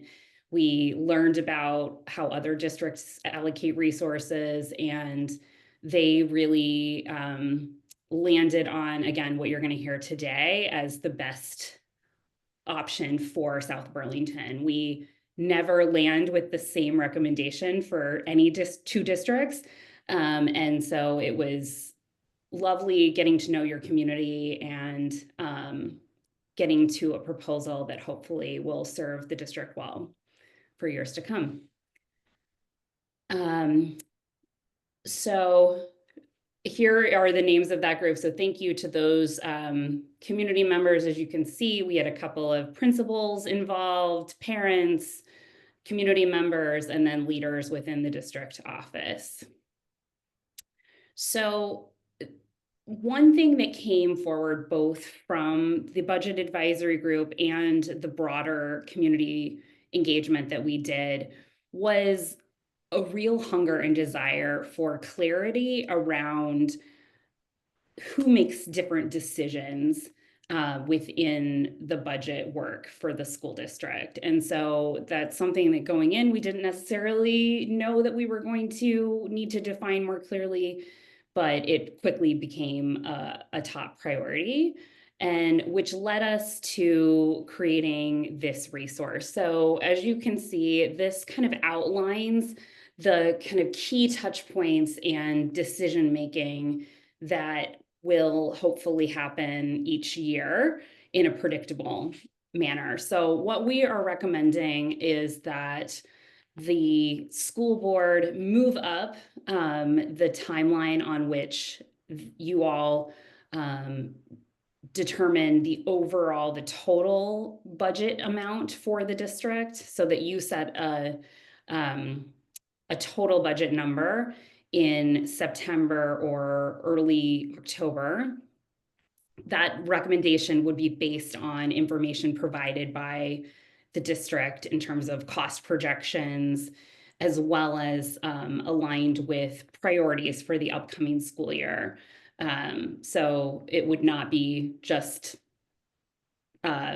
you all would not be coming up with that number entirely independently, but it would be based on a lot of information from the district. Then the central administration would be responsible for making allocations to individual schools so that in the later fall, principals could take their allocation of resources, both staff and dollars, and determine a budget for their individual school. So this is different than how things may have been done in the past or may happen in a lot of school districts where principals are maybe responsible for deciding what positions are cut or deciding where to add resources. This is really, we're relying on principals working with their community to determine how to allocate from all of those resources and ensure that they are put where they need to be. We know that decision-making happening as close to students as possible. The data is clear that that leads to more successful outcomes for students. And so we're excited that this is something that your district shared and community members shared was a priority, having your principal really actively involved. Once principals create their proposed budget, that would then be filtered back up to the district budget at large to be included in the final, to be kind of assessed and finalized with the superintendent before a final comprehensive budget goes back to you all for approval and then to your voters in March. So to go a little bit deeper on roles and responsibilities, before we look at the proposed community engagement calendar, we also felt just really clarifying who is going to be conducting community engagement, what does that engagement look like, and why are they doing it? So your school board is the one who sets the total budget goal or amount, and they would do that with the community and district leader support and input. So that would be one point of engagement that we'll talk about on the next slide. They also, you all approve the final budget at the end of the process. And we heard clearly when we had some small meetings with groups of 2 or less board members in the last month or so that you all really see your role as being critical to ensuring and getting out there and really getting out the vote and campaigning for approval of the budget by your voters. The superintendent's role is to establish annual strategic priorities or goals for the district that the budget would then need to align with, to communicate how the district budget aligns with those priorities, and hear from the community whether they recommend adjustments or not, kind of on a district-wide scale. The superintendent is responsible for allocating resources to schools, and then again, once those school budgets come back, compiling the full district budget to submit to the board for approval. And finally, a really critical group of leaders, principals, create their school's budget, considering what the priorities are for the district for the coming year, and ensuring that they are aligning their school's budget with the funds and staffing that they are allocated. And to do this, they engage with their families, students, and staff to help determine what their final budget looks like. And then they would be responsible for reflecting those final decisions back to their school community.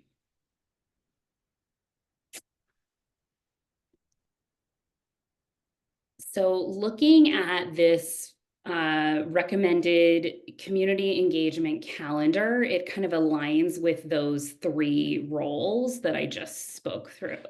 So in the first column, the school-led engagement is really being led by the principal. The center column is really being led by the superintendent along with their admin team. And then finally, there's board engagement in the last column. So in October, looking at each group, principals would share information, including timeline, priorities, total budget allocation with their community in October, ideally. We know that it can be difficult to get community members to come out for these things, so our recommendation is to include this information in what they are sharing in open houses and other engagement opportunities in October or early November. The superintendent would share a video overview of their strategic priorities along with a community survey to request feedback from the community. And that video would be shared via social media, the website, and potentially even citywide communication channels. And the board could hold a community forum to receive feedback from the community prior to setting the overall budget for the coming year. We know you all have a lot to balance, and that your stakeholders would come with a lot of different priorities and positions on different issues. And so making sure that there's time to hear from them before you set that mark, in addition to reviewing the data from the district, will be important. Also to build trust and kind of engagement in the process. Looking at November, we recommend that principals have conversations with their students on the budget priorities and how students would like to see them show up in the final budget. We know students as young as kindergarten can have really valuable things to share about how to make their school community better. And we think it's important that student voice shows up in the process. And then for the superintendent, we recommend hosting so that video is sharing information to start with, and then we recommend that they host a virtual town hall to solicit further input on district-wide budget priorities. An ideal reason for having this virtually is so that it can be recorded and shared for individuals who maybe can't make the scheduled time for that session. Then in December, principals would reflect back to their community what their final budget proposal shaped up to be before they send it off to back to the district office. And the superintendent would release another video overview of what they plan to submit to the board. We are cognizant that a lot happens in December, so naming that it may be possible, it may be more realistic that that video overview happens at the very beginning of January instead of in December, depending on what information comes from the state in early December. And then the board, if necessary, can starts to make a case for the final budget total and tax rate via all communication channels, kind of starting in December. And then finally in January, the big piece there is the final budget presentation at the January board meeting, and hopefully adoption of the budget by the board before it goes to the voters.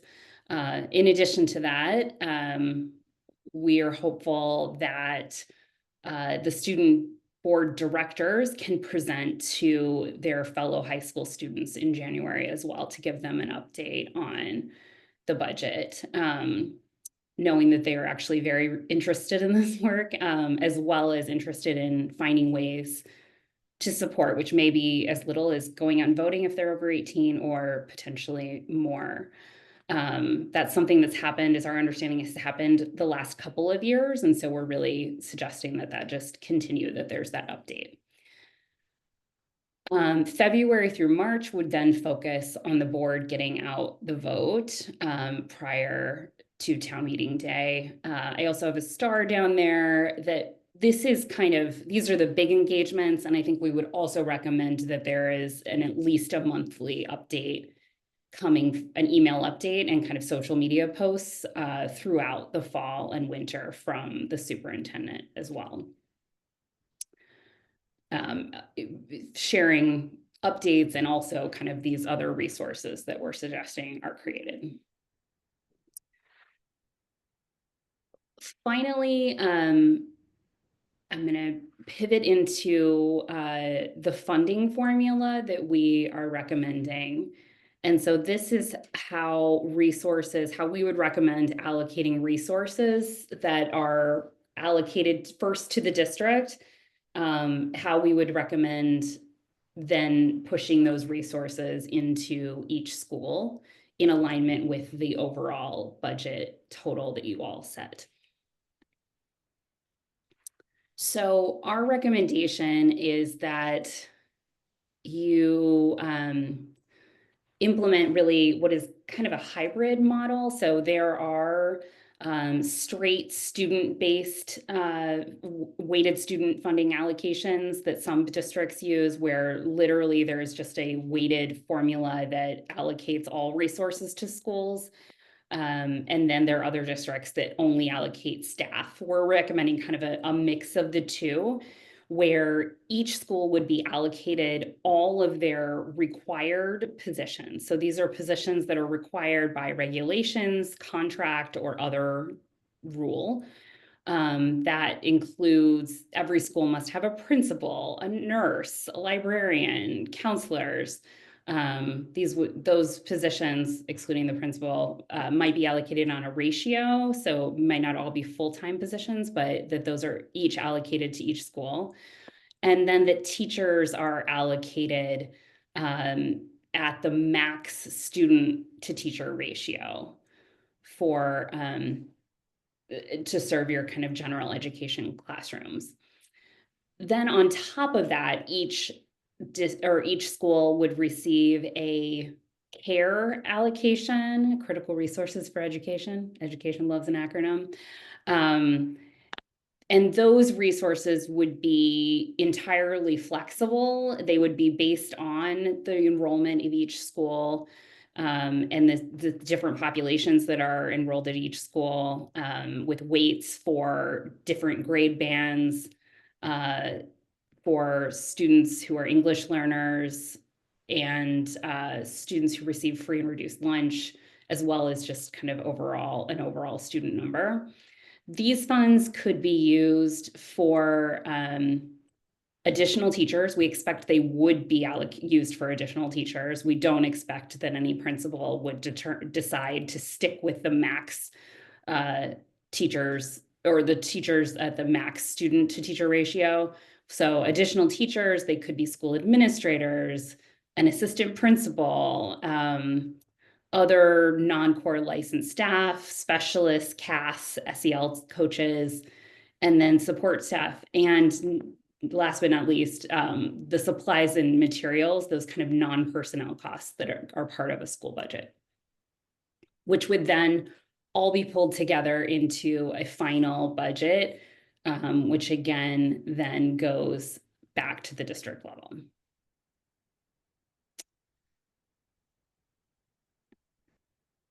Next steps from here. So we are going to be working with the finance and operations team in the coming few weeks, to finalize some of the additional back-end resources that we will pull together so that you all can start using those this fall.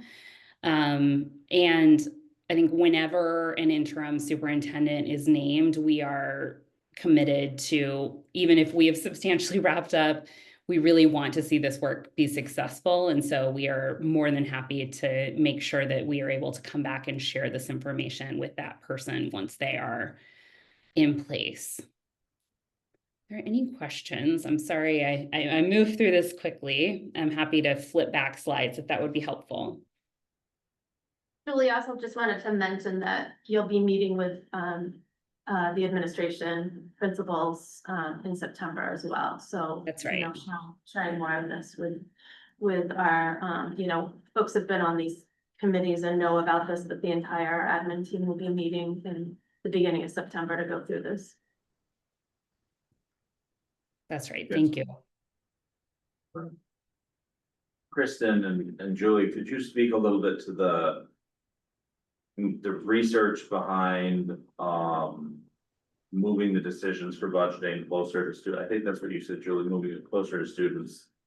Yeah, I think we know that whenever budget decisions, pushing them as close to students as possible mean that resources really can be allocated so that the individual students and school community at school are getting what they need. So I think a great part about the model that your leaders and the budget advisory group landed on is that you're allocating those core required positions so that every school has those in common, but that beyond that, there's a great deal of flexibility for individual principals to make the right decisions for their school community. I will say that not every district lands with this level of flexibility, but it's something that a lot of districts have found to be successful and again, ensures that those resources don't look the same at every school, but are hopefully as closely aligned as possible with what the students at each school needs. Yeah, and I mean, and just speaking to that as well, we have our elementary schools that have worked really hard to align with each other, but they also have different needs. So ensuring that, you know, again, that the required funded positions and then looking at the care positions and how that can be funded and what that looks like. Affords the buildings some of their own ability to make those decisions. But I think it's really important for folks in the district to know that the 3 elementary schools have been very, very committed to you know, to keeping things as aligned as possible, so that when students go to the middle school, there's continuity. Yeah. Mhm. Julie, thank you so much. This is Jen. I appreciate all of this, your overview and the rigor in the process, that everything that you've done here, it's great. I think one question that I have is, how is this model different? If you can speak to that just at a high level, how is this different than how things have been done in the past? Here in South Burlington, I mean, do you have a kind of a gauge on that? I do, although I would definitely encourage those of you around the table to chime in. I think like so many districts, our understanding is that South Burlington, for the most part, has historically rolled over the budget from the previous year and then kind of decided what level of changes need to be made from there. So there wasn't time or a structure in place to take a step back and look at the full picture and kind of make an assessment whether changes were needed or if things should continue. So I think this allows for that kind of reflection and the ability to make shifts where they are needed, where in the past the conversation might have been more centered around every principal decide what one position to cut.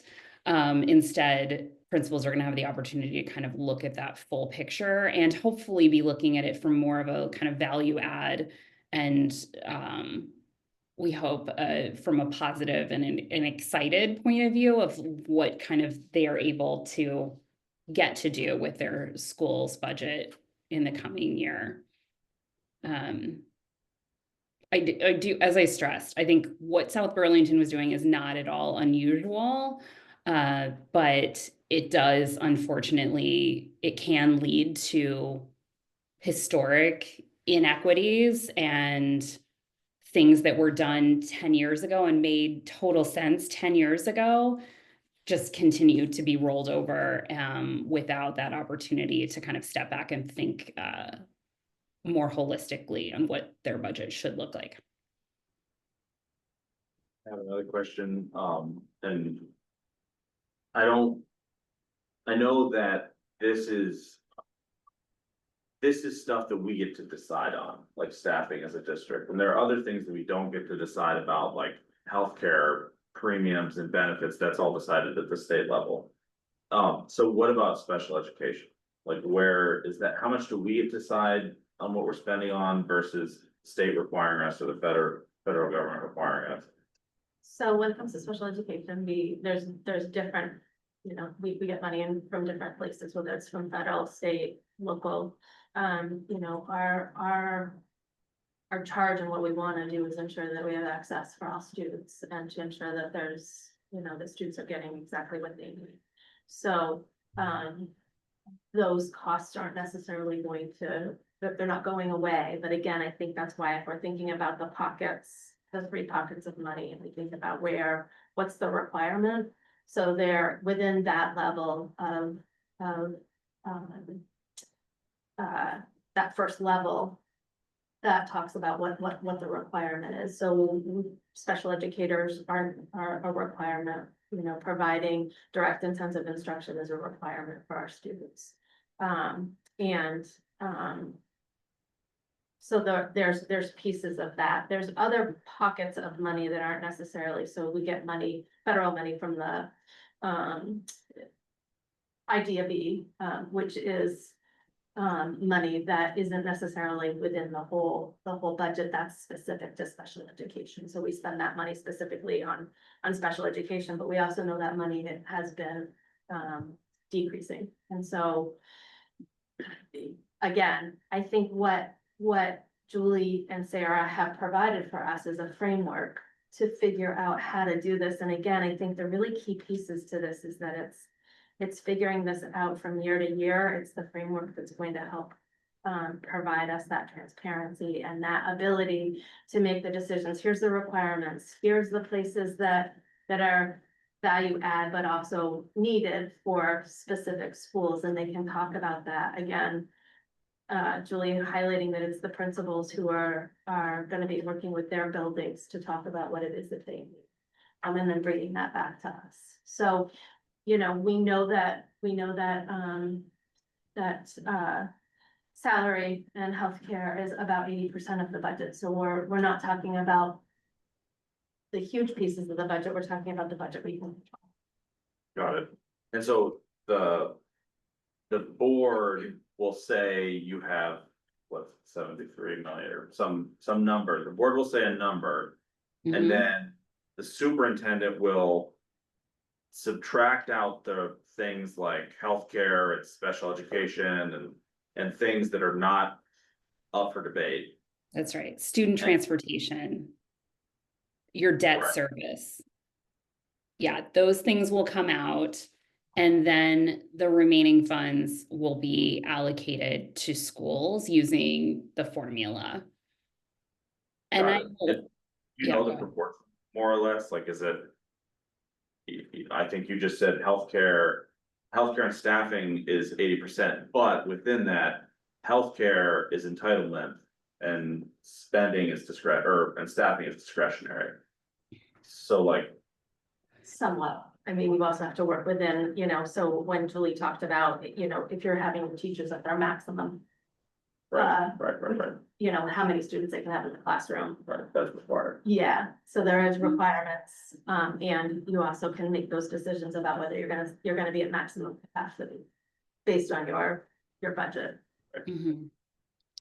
I think special education staffing for English learners and your pre-K staffing is so complex it's also so important that those resources follow students, that, you know, if you have, for whatever if a program for special education students moves from one elementary school to another, or if your just enrollment patterns change, it's so important that those resources follow students, and you frequently don't know that as early as we're talking about in the fall, a full year prior.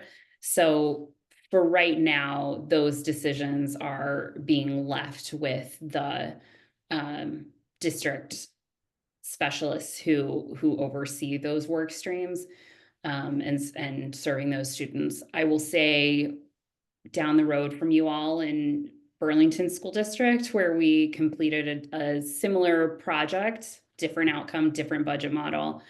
They also did not include staffing or resources for special education students, English learners, and pre-K students the first year that they implemented their budget.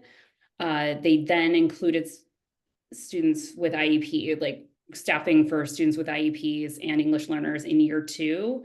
And then I believe in year 3, they included pre-K. So it was an evolution. And I think, you know, starting, not that any of this is easy, but with the things that are a little more straightforward first, is a method for success in our experience. That kind of trying to do all of this in year 1 can be a lot, both for the district as well as for communities to understand that. And even if you are in the future allocating those positions through this model, again, we would recommend that if a change happens in your school student population closer to the start of the school year, that you make those changes so that the staff is where it needs to be to serve those students. I didn't quite understand that. Are you saying that in the first year, you do some decisions at the school level, and then in the next year, you make more decisions at the school level? Is that what you, I didn't quite understand that. Maybe you can explain. I think go ahead, Julie. I think all I'm saying is that in year 1, we are not recommending allocating staff, specifically staff, to serve English learners and students with IEPs and pre-K students. So those ratios and those staffing decisions, those positions. Is what you're saying, Julie, that comes out of what folks have the ability to. That's right, that there wouldn't be flexibility with those.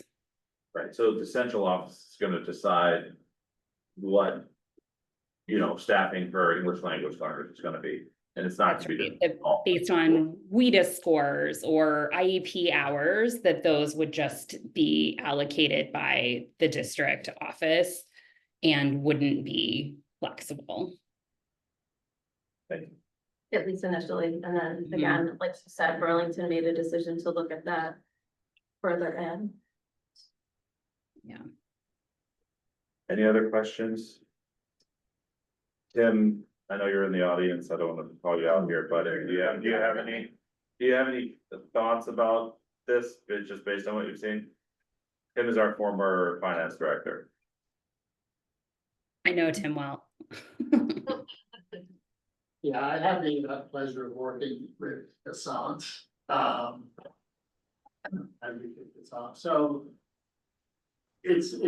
think this model is much better for the community. I think that it will address a lot of the concerns that were raised during the last budget process around transparency. It's not easy, because I think what's gonna happen is that the allocations will be made based upon some empirical input about enrollment and how many students fall into different categories and whatever. And inevitably, there will still be debate about, I was shortchanged, and how come I only got this much money and another school got a different amount of money? And that will be debate. Hopefully based upon empirical data, and I think that's for me, that's the primary benefit of this, is that it's more data driven than it had been. I think that we attempt to have data driven decisions. You'll be hearing from Monica at the next meeting with all of the equity information, which is important. The other thing is that you're making decisions for the following school year, right? So you're trying to come up with the right model for for enrollment and demographics that you will not know until the following school year. So maybe there's a surge of students who are allocated to one school versus another, you know, based upon where are the new housing projects coming in. Are they going to Marcotte, are they going to Chamberlain, are they going to Orchard? But that data will have already been decided upon the stale data that we would have now. So I think the biggest challenge of any model like this is that you don't know what the state's extremely important factors are in the funding formula. I understand that they will be attempting to try to get data earlier than they have in the past, you know, things about each town's CLA, the real estate inflation factor, which is very important. You don't know what the yield is gonna be, because the governor, a lot of it will be determined upon how much extra money does the governor intend to fuel the education fund with at a time when they are reconfiguring the entire way that education funding is done in the state. I don't think they're gonna be as generous, perhaps, as they have been in the past. And, you have so little time to make final decisions when, you know, if you go back to Julie's timeline, that first or second board meeting in January, you have to make a decision in order to get the budget warned according to city charter and state statute. So And we don't typically get that information from the state until the end of December. the end of the, So I mean, the timeframe is. there's the super busiest short. week of the year for us in the business office was the week between Christmas and New Year. Yeah. Because that's when a lot of this information was coming in. And it can have such a significant impact. And lead to last minute decisions that, you know, I think was problematic. That a lot of decisions last year had to be made in a very short period of time. By default, because of the calendar. But I'm encouraged, the other thing is that it's probably better aligned with the state's new strategy around the funding formula anyway, and that you probably have 3 years to gradually understand that the amount of money you're gonna get from the state is gonna be dictated by enrollment and the demographics of that enrollment. Period, right? And then the city can say, well, we want more money. I mean, our estimates, when this was being debated in the legislature last year, was that South Burlington was gonna lose, up to $4 million of funding. Now, that's not like, well, how much are we gonna increase the budget by, the 71.5 million, how much is that gonna be increased by? It's like, how much are we gonna have to decrease it by? While also taking into account, the labor negotiations and contracts and inflation and all of this stuff, so. It's encouraging that we're gonna take a stab at this. I think that, I'm, as a community member, I'm supportive. I think that it will go over better. And I think with a new board and a new approach and a new superintendent, I hope that, it will never be a completely smooth process because the schools are still gonna, debate. Or at least, discuss how these allocations ended up. But it's more transparent and it's more data, so. Yeah. Superintendent, do you have any other comments on the? I don't, I just wanted to, I really thank, Julie and Sarah for helping us, come to this place where we're at. I think it's a really good place to be at, regarding the time frame. It's gonna be tight, I know, especially because we're also going to be trying to get folks invested in the superintendent search. And so I think we'll have to be mindful of how many community opportunities we have and, you know, we don't wanna divide whether people are gonna come to, you know, a budget meeting or they're gonna come to a superintendent meeting. So we'll just wanna be really thoughtful about what that looks like. But I'm super appreciative of this. I, again, think it's a super transparent process. Like Tim said, I think there'll continue to be advocacy for what each school wants. That's why we have really great principals in each building who are gonna advocate for what their buildings need. There'll also be some parameters set, so I think, you know, I'm looking forward to how it goes through. Great. The board members have any other comments on this? Yeah, I did, my last personal reflection is I just want to recognize our former superintendent, Violet Nichols' leadership on modernizing this budgeting process. And I think, Yeah.